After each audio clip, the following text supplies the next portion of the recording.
ఖమ్మం జిల్లా మధిరలోని 100 పడకల ఆసుపత్రిని సిపిఎం బృందం పరిశీలించింది. ఆసుపత్రిలో రోగులకు సరైన వసతులు లేవని ఈ సందర్భంగా నాయకులు ఆరోపించారు. వైద్య పరికరాలు, సిబ్బంది లేక రోగులు సరైన వైద్య సేవలు అందక ఇబ్బందులు పడుతున్నారని ఆగ్రహం వ్యక్తం చేశారు. స్థానిక ఎమ్మెల్యే భట్టి విక్రమార్క ఆసుపత్రిపై సవతి ప్రేమ చూపిస్తూ అభివృద్ధికి చర్యలు తీసుకోవడం లేదని ఆరోపించారు.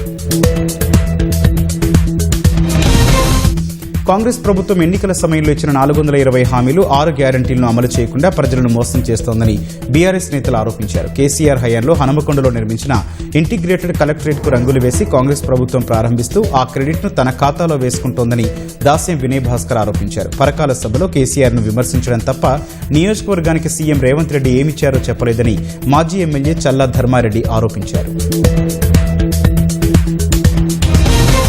శాంతి ధర్నాకు వెళ్తుంటే అరెస్ట్ చేయడం అక్రమమని ఎల్లారెడ్డి మాజీ ఎమ్మెల్యే జాజాల సురేందర్ అన్నారు.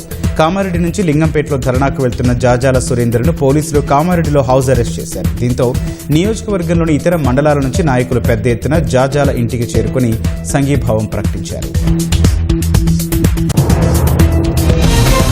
వర్షాలు సమృద్ధిగా కురిసి పంటలు బాగా పండి రైతులు సుభిక్షంగా ఉండాలని మహబూబాబాద్ జిల్లాలో వరుణ యాగం నిర్వహించారు.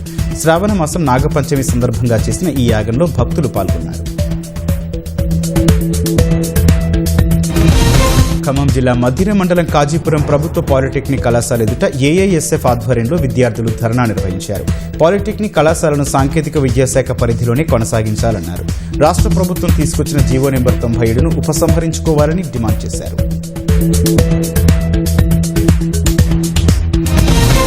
నిజామాబాద్ జిల్లా వేల్పూర్ మండలంలోని తహసీల్దార్ కార్యాలయం ఎదుట బీఆర్ఎస్ ఎమ్మెల్యే ప్రశాంత్ రెడ్డి నిరసన కార్యక్రమం చేపట్టారు. వెంటనే కళ్యాణ లక్ష్మి, షాదీ ముబారక్ పథకాల పునరుద్ధరణకు చర్యలు తీసుకోవాలని డిమాండ్ చేశారు.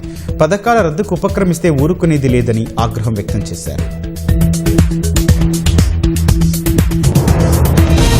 నాగుల పంచమి రోజున నాగులమ్మ సాక్షిగా అర్హులందరికీ బీడీ పింఛన్లు అందించేలా సీఎం రేవంత్ రెడ్డి మనసు మార్చాలని కోరుకుంటున్నట్లు కోరుట్ల ఎమ్మెల్యే సంజయ్ అన్నారు. అందుకే నాగుల పంచమి రోజు రాష్ట్ర ఆడబిడ్డల సమస్య ముఖ్యమంత్రికి తెలియాలనే ఉద్దేశంతో ఆందోళన చేపట్టినట్టు తెలిపారు.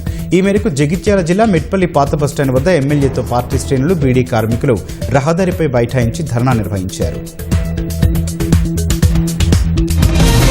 వేములవాడ రాజరాజేశ్వర స్వామి ఆలయంలో విజిలెన్స్ అధికారుల బృందం తనిఖీలు నిర్వహించారు. ఆలయానికి సంబంధించిన విచారణ కార్యాలయం, వసతి గదులు, పీఆర్ఓ కార్యాలయం, లీజులు, లడ్డూ ప్రసాదం, అన్నదానం తదితర విభాగాల్లో రికార్డును పరిశీలించారు.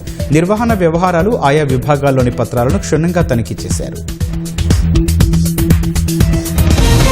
ఖమ్మం జిల్లాలోని నాచారం శ్రీ అద్భుత వెంకటేశ్వర స్వామి ఆలయంలో విగ్రహాలను ప్రతిష్ఠించేందుకు వాటిని తమిళనాడులోని మహాబలిపురం నుంచి తీసుకొచ్చారు. ఉదయాన్నే ఏన్కూర్ చేరుకున్న విగ్రహాల వాహనానికి ఎమ్మెల్యే రామదాసు నాయక్, వివిధ గ్రామాల భక్తులు స్వాగతం పలికారు.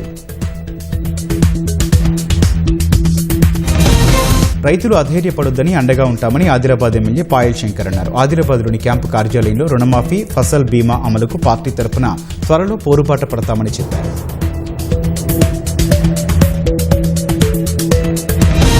నిజామాబాద్ జిల్లా డిచ్పల్లి మండలం సుద్దులంలోని ఓ రైస్ మిల్ యాజమాన్యంపై కేసు నమోదు చేసినట్లు ఎస్ఐ ఆరిఫ్ తెలిపారు. రైస్ మిల్లుకు ధాన్యం కేటాయించగా కస్టమ్ మిల్లింగ్ రైస్ ప్రభుత్వానికి అప్పగించకపోవడంతో సివిల్ సప్లై ఆధ్వర్యంలో 3 రోజుల పాటు మిల్లులో అధికారులు తనిఖీలు నిర్వహించారు. సుమారు 8,000 క్వింటాళ్లు ధాన్యం గోల్మాల్ అయిందన్నారు. ఈ మేరకు రైస్ మిల్లు యజమానులపై కేసు నమోదు చేసినట్లు వెల్లడించారు. రాష్ట్రంలో బీసీ, ఎస్సీ, ఎస్టీ విద్యార్థుల పెండింగ్ ఫీజు రీయింబర్స్మెంట్ బకాయిలను వెంటనే విడుదల చేయాలని ధర్మా టీచర్స్ యూనిటీ ప్రభుత్వాన్ని డిమాండ్ చేసింది. ఫీజుల ఆలస్యంతో విద్యార్థులు, తల్లిదండ్రులు ఇబ్బందులు పడుతున్నారని ప్రభుత్వం స్పష్టమైన టైంలైన్ ప్రకటించి చర్యలు తీసుకోవాలని కోరారు.